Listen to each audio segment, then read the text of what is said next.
You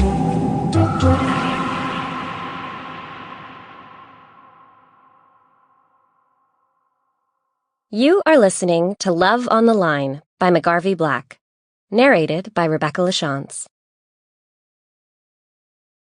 When you realize you want to spend the rest of your life with somebody, you want the rest of your life to start as soon as possible. Nora Ephron. Chapter 1.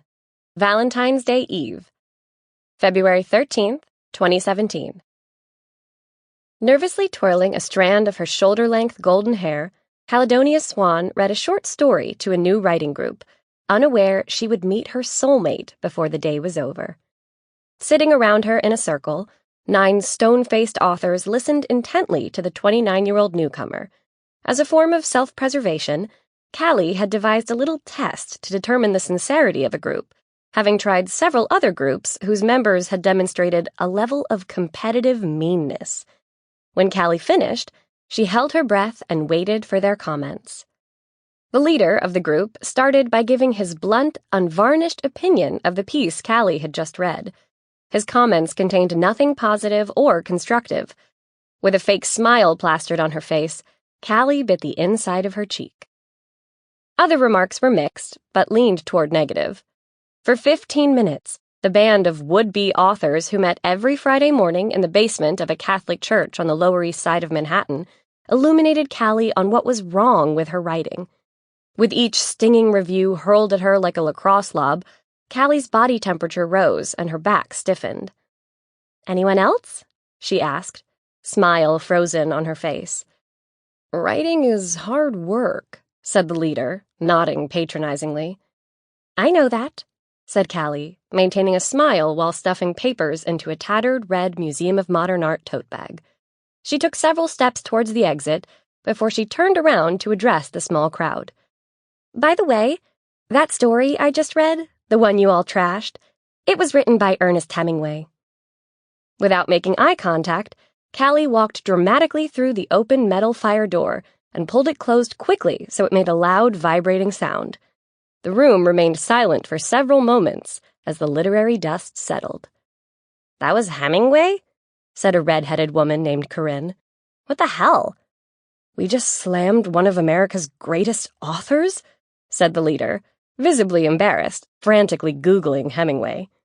"Not everything Hemingway wrote was so great," said Corinne with a smirk. "Have you read For Whom the Bell Tolls? IMO, a snooze fest."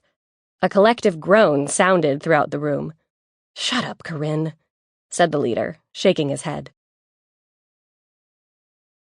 Outside in the hallway, adrenaline pumped through Callie's veins as she leaned against the gray cinderblock wall.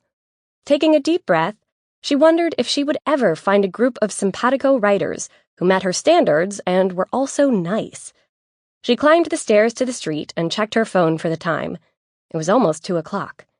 "Damn, I'm going to be late again," she thought, as she bolted out of the doorway and down frigid East 3rd Street. Chapter 2. Running towards the subway, Callie noticed heart signs hanging in every store window. Her last serious boyfriend had dumped her on Valentine's Day 2 years earlier. After that emotional trauma, she wasn't particularly fond of the holiday. Her phone vibrated. It was a text from her best friend and work wife, Jess. "Where are you? Cranklepus George is on the warpath again."